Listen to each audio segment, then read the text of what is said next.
Jackson family, being a part of a world-renowned family who has also experienced a sudden death on more than one occasion, my prayer is that no one and nothing, public or private, fact or fiction, true or rumored, will separate you from the love of God, which is in Christ Jesus. Because ultimately, at the end of the day, it is only God's love that will anchor you, sustain you, and move you to a higher ground, far above the noise of life. There you will find the peace, comfort, and joy to move forward to advance Michael's legacy. And for all of us, it is apparent that, like our father and mother, Martin and Coretta King, Michael's life and work was inspired by the love of God. Throughout the ages, few are chosen from amongst us to use their gifts and talents to demonstrate God's love in an effort to bring the world together in true sister and brotherhood. Michael was such a one. He epitomized the words of our Father that an individual hasn't started living until he can rise above the narrow confines of his individualistic concerns to the broader concerns of humanity. Michael was always concerned with others, with humanity. And I want the world to know that despite being embroiled in accusations and persecution, as a humanitarian, he thought it not robbery to concern himself with this world, with one of this world's other greatest humanitarians, our mother, during her illness just 3 months before her death. In October 2005, I was with Mom when Michael called her all the way from the Middle East. And although she couldn't speak because of a debilitating stroke, she listened as he said to her that he had been praying on his knees every day for her. That to him, she was America's true royalty. And he wanted her to know if music was being played in her room because of its healing effect. My only wish is that he could have seen the glow on her face. If faces could smile, as we know they do, that day, Michael Jackson made our mother's face smile in spite of her condition. What an unforgettable moment.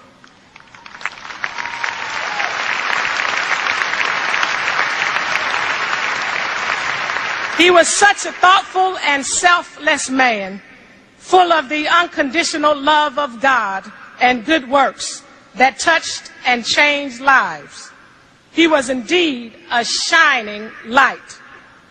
Like our father Martin, and in remembrance of Michael, may we all be inspired to go and let our lights shine. Rest in peace, our brother Michael.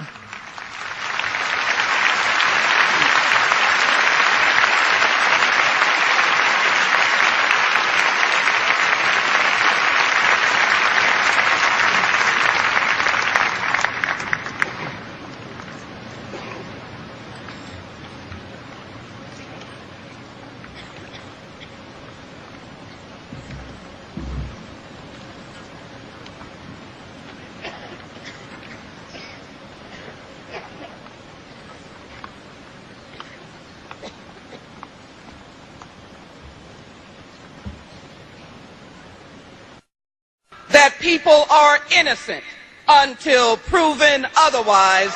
That is what the Constitution stands for.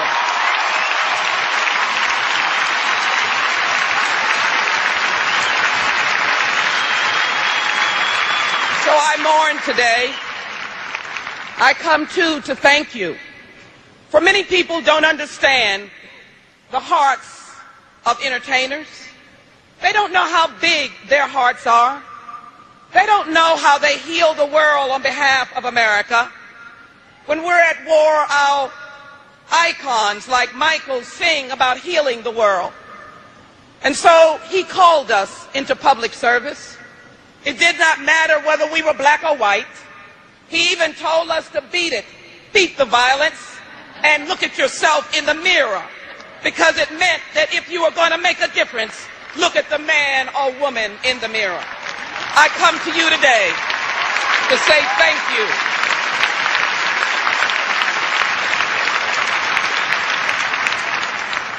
Some of you come from all faiths, and we respect that here in America.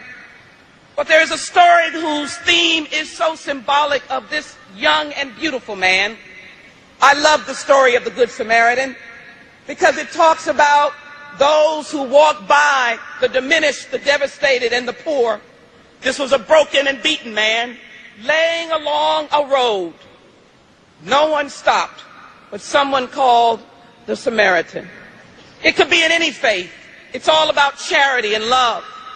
And I call Michael Jackson the Good Samaritan. I call him Michael Jackson, who cared and loved for the world. It bothered me. I grew up with him, as all of us, and so many did. And so what an honor and a privilege to see him up close.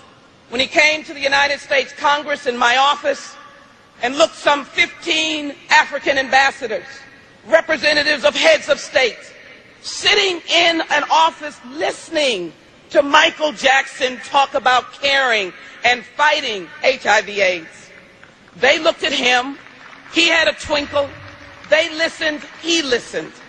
What a miraculous experience to be able to listen and see Michael in action. You know, there were words cast about, but I wonder if anybody was on his shoulder when he walked into Walter Reed Hospital, and he walked along the aisles and the rows in the hospital rooms. This was in the midst of the Iraq War.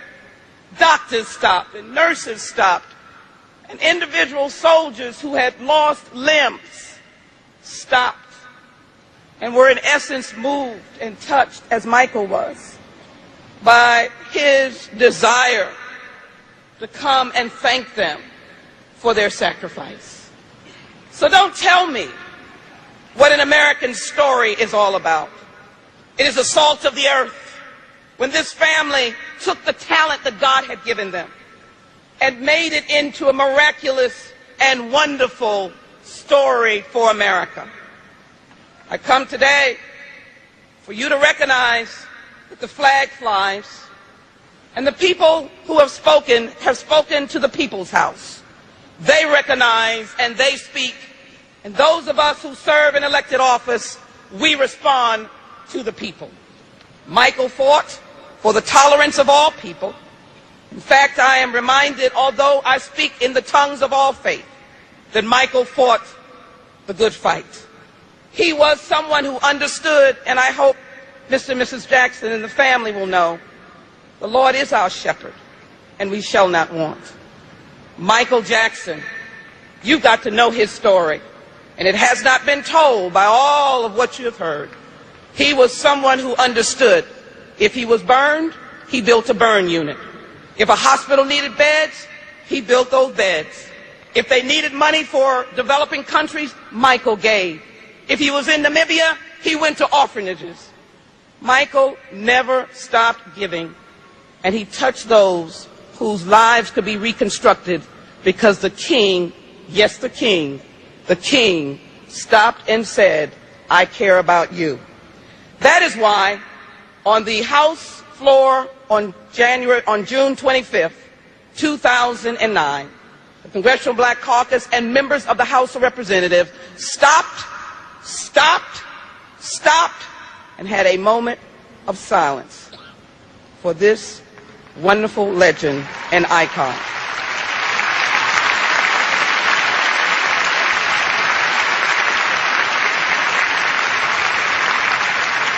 And so to the family, let me simply come as someone that wishes she was long lost, Sheila Jackson Lee, but I'll keep looking and seeing, but coming to say to you that America appreciates and thanks you for Michael Jackson's life. For that reason, we have introduced into the House of Representatives this Resolution 600 that will be debated on the floor of the House that claims Michael Jackson as an American legend and musical icon, a world humanitarian, someone who will be honored forever and forever and forever and forever and forever.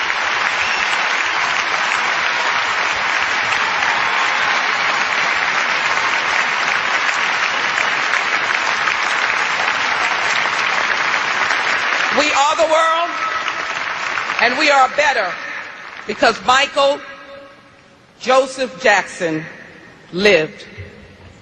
On behalf of myself and the people who have spoken, Michael Jackson, I salute you.